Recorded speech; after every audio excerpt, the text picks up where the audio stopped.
Bismillahirrahmanirrahim. Assalamualaikum warahmatullahi wabarakatuh. Salam sejahtera bagi agama lain. Perkenalkan, nama saya F A I Q U T U L H I K M A H. Saya mahasiswa Universitas Argopuro Jember, program studi PLB dengan nomor induk mahasiswa 221F11040. Saya dari kelas 22A1. Kesempatan kali ini saya akan menyampaikan hasil resum lanjutan tentang pelayanan khusus anak tunanetra untuk tugas UAS. Materi yang saya sampaikan, yang pertama, pelayanan khusus pada anak tunanetra. 2. Solusi tindakan dan terapi jiwa bagi orang tua yang memiliki anak berkebutuhan khusus netra. Pertama, saya akan menjelaskan tentang pelayanan khusus pada anak disabilitas netra. Bagi siswa atau mahasiswa yang mengalami hambatan visual, baik yang buta total maupun low vision, sangat sulit untuk memahami segala hal secara signifikan.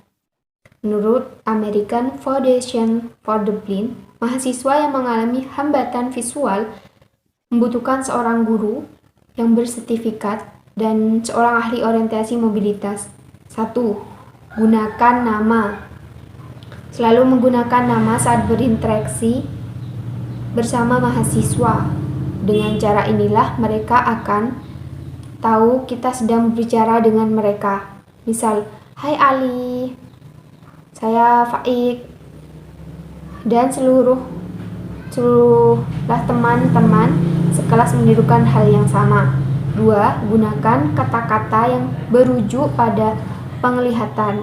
Jangan hindari kata-kata seperti lihat dan lihat. Sama seperti mereka yang terlihat, kata-kata ini harus menjadi bagian dari kosakata siswa buta untuk berkonotasi bagaimana mereka melihat, apakah dengan sentuhan, membawa hal-hal yang dekat, atau dalam percakapan normal seperti katakan "sampai jumpa nanti". 3. Jangan memberi isyarat, selalu verbalisasi. Saat menulis di papan, selalu ungkapkan apa yang Anda tulis sehingga memiliki akses ke informasi itu dan dapat mengikutinya. Gunakan konsep-konsep posisional dan terarah seperti di bawah atau di atas dan di belakang, ke depan, kanan, dan lain-lain. Jadi, gunakanlah kalimat deskriptif seperti bola ada di samping pintu. Alih-alih bola ada di sana karena siswa tidak dapat melihatnya. 4. Hindari bertanya apakah seorang siswa dapat melihat. Hindari bertanya pada siswa yang buta, "Bisakah Anda melihat ini?" seperti mereka melihatnya. Tapi gantilah dengan pertanyaan, "Dapatkah Anda menemukan X?" atau "Dapatkah Anda melihat beberapa bagian benda ini lebih detail?" seperti itu. 5. Tempat duduk yang strategis. Guru harus memahami sisi kuat dari penglihatan siswa. Jika siswa melihat dengan sisi mata kiri, maka dudukan siswa di sisi kanan dan jauh dari jendela. Tempat duduk menghadap sumber cahaya matahari, jendela idealnya di belakang mereka. 6. Kontras. Gunakan warna-warna yang kontras untuk semua hal. Dengan konsep berani, bersandar, sederhana, gunakanlah bola terang dan kontras dengan lantai dan tangga dari awal hingga akhir diberi warna yang kontras, biasanya kuning. 7. Memimpin saat anak mengantri. Latihlah anak untuk mengarahkan perhatian kepada teman di depannya untuk menjadi pemimpinnya. Kemudian latihlah anak untuk mengarahkan perhatian ke anak di depannya dengan mengikuti semua gerakan, misalnya berhenti, berjalan lurus, berputar, dan lain-lain. Selalu bergerak perlahan dari keselamatan. 8. 8. Jadilah pemandu yang percaya diri. Jika kita menjadi pemandu bagi siswa yang buta dan duduk di bangku sekolah, prasekolah, maka tawarkan kedua jari kita untuk mereka pegang. Kita tidak memegangnya kecuali untuk keselamatannya. Untuk siswa yang lebih tua, mereka memegang tepat di atas siku kita, kecuali dan mereka juga dominan memegang kita kecuali keselamatannya. 9. Keamanan pertama. Pahamkan siswa dengan aturan jalan atau orientasi mobilitas dengan menggunakan sisi kanan lorong atau pagar kanan. Gunakan batas seperti kerucut ataupun garis untuk latihan orientasi mobilitas dan kemandirian dalam mengakses lingkungan rumah maupun lingkungan sekolah. 10. Penerimaan guru pada siswa buta. Seorang guru harus memberikan penerimaan diri kepada siswa yang buta. Hal ini penting untuk meningkatkan rasa kepercayaan diri dari murid yang mengalami kebutaan terhadap diri mereka. Penerimaan diri seorang guru yang profesional kepada murid berkebutuhan khusus berdampak positif kepada anak buta itu sendiri, karena seorang figur guru adalah sumber suri tauladan bagi semua murid-muridnya, sehingga mereka pun akan melakukan hal yang sama, yaitu penerimaan kepada siswa yang mengalami hambatan visual. Langkah pertama yang batas dibuat kita lakukan sebelum pembelajaran adalah memahami kemampuan melihat sangat terbatas, kebutuhan hal-hal yang konkret dalam segala hal. Karena 80% dari apa yang dilihat bayi adalah melihat indera penglihatan. Jadi masuk akal jika anak tunanetra mengalami hambatan dalam belajar tentang sesuatu hal. Ada beberapa hal pelajaran kehidupan yang tidak sepenuhnya dipahami tanpa penglihatan, misalnya apa artinya tinggi, dan bagaimana cara kita menjelaskan antara laki-laki yang jangkung, pohon yang tinggi, atau bangunan tinggi yang belum pernah dilihatnya. Misalnya juga melihat awan di langit yang biru. Untuk itulah maka guru membantu siswa untuk memahami dan menerapkan keterampilan dan konsep dasar seperti putaran. Misalnya anak tunanetra diajarkan bahwa koin bulat, bola bulat, dan bulat. Inilah beberapa objek yang bulat, walaupun mungkin siswa tidak sepenuhnya memahami bagaimana itu berperilaku untuk semua benda-benda, karena masing-masing benda mempunyai ukuran yang berbeda. Ketika semua konsep dipahami, maka siswa tunanetra dapat menerapkan konsep kebundaran untuk semua objek dengan konsisten dan berulang-ulang. Pendidikan seorang anak bisa diibaratkan sebagai sebuah bangunan. Satu blok pengetahuan terletak di antara yang lain, seperti satu lantai bertumpu pada yang lain. Pertanyaannya adalah apakah bangunan itu akan menjadi bangunan satu lantai atau akan menjadi bangunan yang tinggi.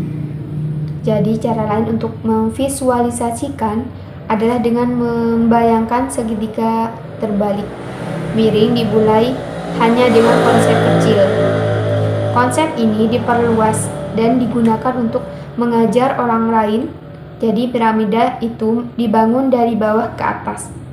Beberapa fakta umum siswa tunanetra. 1. Berikanlah layanan khusus untuk membantu kemandirian bagi mereka untuk memahami semua hal. 2. Siswa hambatan visual memiliki hak yang sama seperti siswa lainnya. Untuk itu berilah mereka kesempatan yang sama dalam perlakuan yang berbeda, atau adaptasikan kurikulum dengan tingkat pemahaman mereka. 3.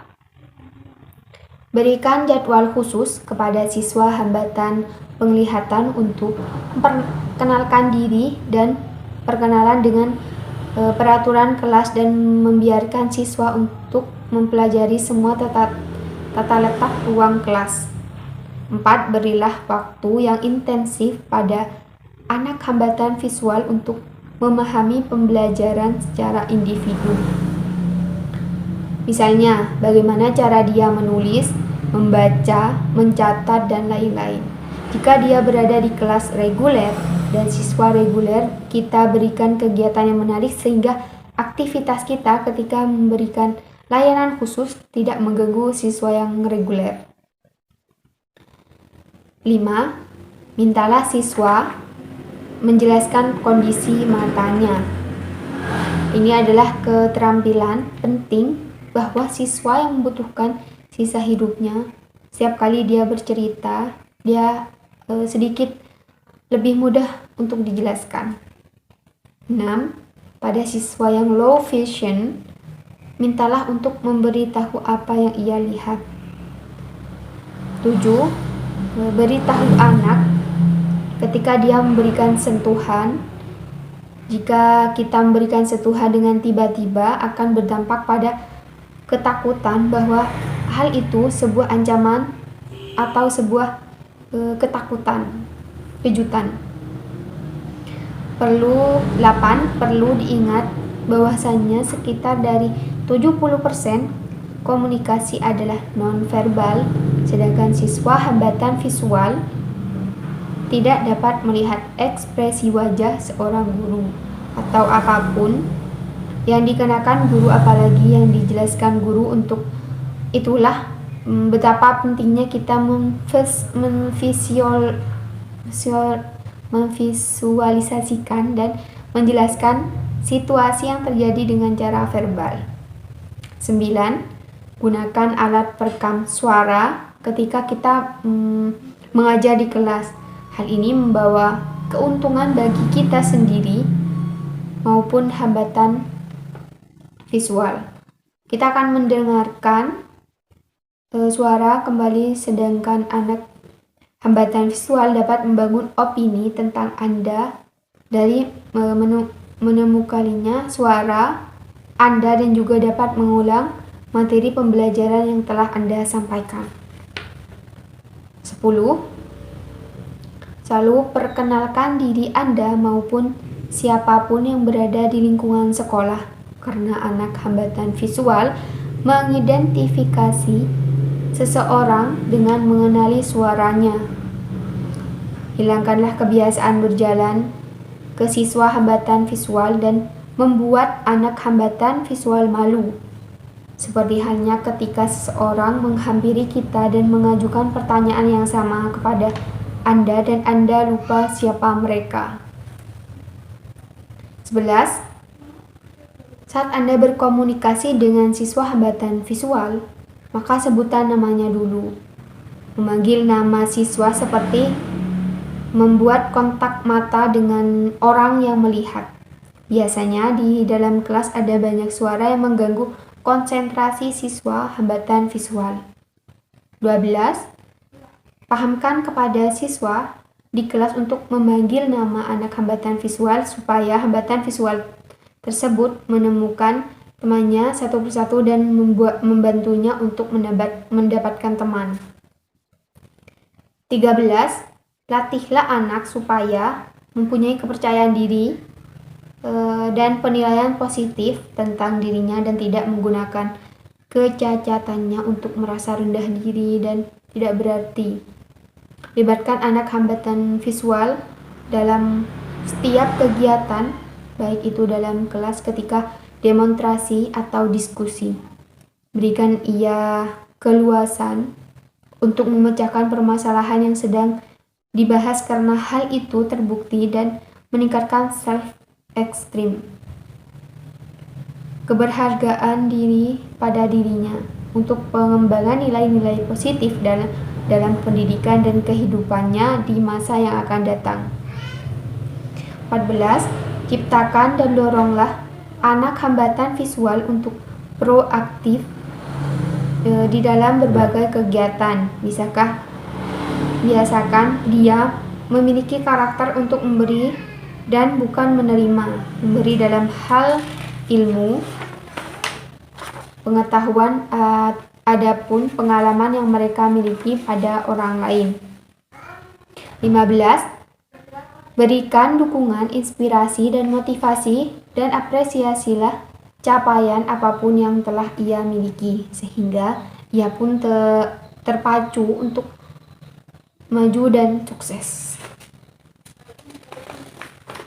Kedua, saya akan menjelaskan tentang solusi, tindakan, dan terapi bagi orang tua yang memiliki anak berkebutuhan khusus netra. Menjadi orang tua anak berkebutuhan khusus tidaklah mudah. Banyak orang tua yang belum bisa menyesuaikan diri, depresi, khawatir, putus asa, bahkan menyembunyikan anaknya dan tidak mengakuinya sebagai darah dagingnya. Hal ini dikarenakan orang tua yang belum bisa menyesuaikan diri belum bisa menerima anak tersebut. Anak tersebut akan terbebas dari belenggu penjara batin yang dibuatnya sendiri berupa tekanan-tekanan mental, hasil pola pikirnya sendiri. Anak berkebutuhan khusus merupakan anak yang secara signifikan berbeda dalam beberapa dimensi yang penting dari fungsi kemanusiaannya. Karena anak berkebutuhan khusus mengalami hambatan dalam mencapai tujuan-tujuan untuk mencapai kebutuhan dan potensinya secara maksimal. Anak berkebutuhan khusus yang telah mencapai kesuksesan di dalam hidupnya, mereka telah mampu menemukan bakat dan minat dan potensinya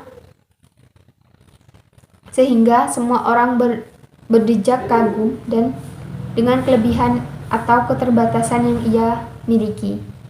Namun kodrat anak berkebutuhan khusus di Indonesia tidak seindah mereka. Anak berkebutuhan khusus masih dianggap sebagai air kadang, kehadirannya masih dikucilkan oleh keluarga bahkan masyarakat itu sendiri, dipandang sebelah mata atau bahkan diolok-olok. Keberhasilan anak berkebutuhan khusus dalam mengembangkan potensinya tidak terlepas dari orang-orang sekitarnya, terutama peran penting orang tua sebagai order. A. Fase yang dilalui orang tua anak berkebutuhan khusus. Orang tua yang mempunyai anak berkebutuhan khusus biasanya akan melewati beberapa fase sebelum akhirnya menerima kondisi si kecil dengan sepenuh hati. Menjadi orang tua dari anak berkebutuhan khusus bukanlah perkara yang mudah. Banyak rintangan besar yang mesti dipahami, tak terkecuali dalam menerima kondisi si kecil yang agak berbeda dengan anak lainnya. Dikatakan berkebutuhan khusus karena anak tersebut mengalami sebuah kelainan yang mempengaruhi kondisi fisik, mental, atau sosial. Contoh, anak tidak bisa mendengar atau tuli, sejak dilahirkan mengalami trauma akibat pelecehan, autisme, dan sebagainya. Kondisi anak yang demikian membuat orang tua perlu bergelut dengan keadaan sebelumnya, akhirnya menerima sepenuh hati. Hal ini sesuai dengan Kubler-Ross, model yang pertama kali dicetuskan oleh psikiater bernama Elizabeth Kubler-Ross dalam bukunya On Death and Dying. Tahapan penerimaan disebut dengan istilah DABA. 1. Denial atau penolakan. Tahapan ini biasanya dimulai dari rasa tidak percaya bahwa dokter memberikan vonis bahwa si kecil adalah anak berkebutuhan khusus. Menghadapi kenyataan tersebut, orang tua merasa bingung dan malu terhadap keadaan anak. Bahkan bisa tidak mengakui anaknya dengan kondisi ini. Jika ada tekanan sosial dari lingkungan, keadaan tahapan penolakan ini akan bertambah buruk dengan mudah. 2. Angry atau kemarahan. Tahapan kedua biasanya terjadi saat orang tua menyadari bahwa kondisi anak sudah tidak terbantahkan. Alhasil, orang tua menjadi marah dan melakukan pelampiasan terhadap hal-hal yang tidak jelas. Kemarahan bisa dilampiaskan kepada dokter yang memberikan vonis, diri sendiri, pasangan, bahkan pada sang anak sendiri. Bentuk kemarahan lain yaitu penolakan mengasuh anak tersebut. 3. Bargaining atau tawar-menawar. Ini adalah tahapan di mana orang tua berusaha untuk menawar kondisi yang terjadi pada anak. Hal ini dilakukan sebagai upaya menghibur diri dan bersyukur atas segala sesuatu yang dikaruniakan oleh Tuhan Yang Maha Esa. 2. Depression atau depresi.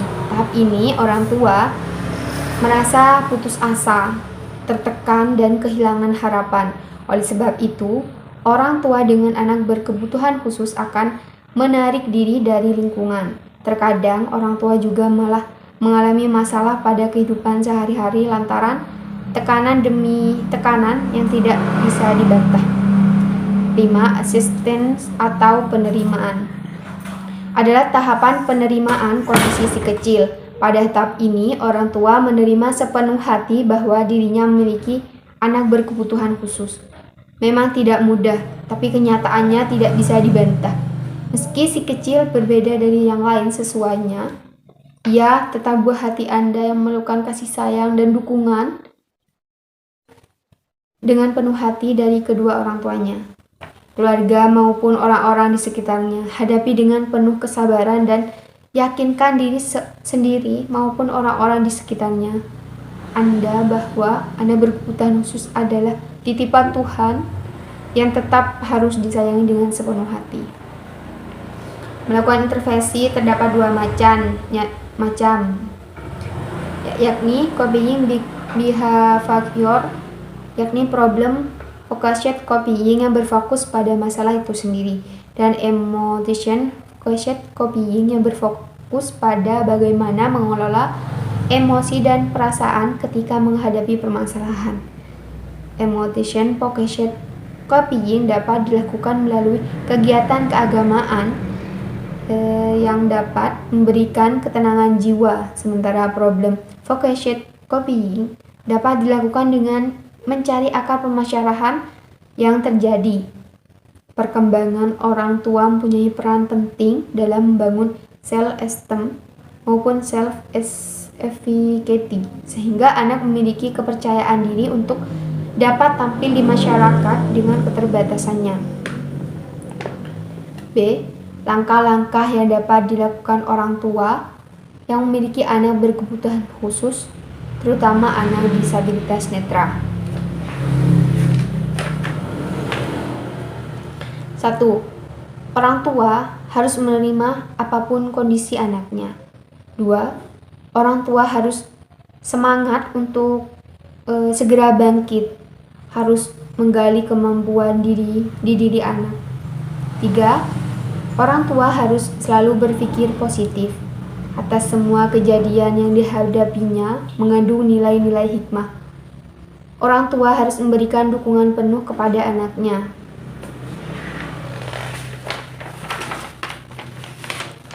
J. Terapi agar orang tua terbebas dari beban psikologis atas hadirnya anak berkebutuhan khusus. 1. Makna hidup merupakan sesuatu yang dianggap penting. Jika seorang berhasil menemukan makanan hidupnya, maka hidupnya akan lebih berharga. 2. Kebebasan berkehendak. 3. Mengubah sifat cuek agar lebih peduli terhadap peristiwa strategis yang terjadi. Sekian dari materi yang saya sampaikan, kurang lebihnya mohon maaf. Assalamualaikum warahmatullahi wabarakatuh.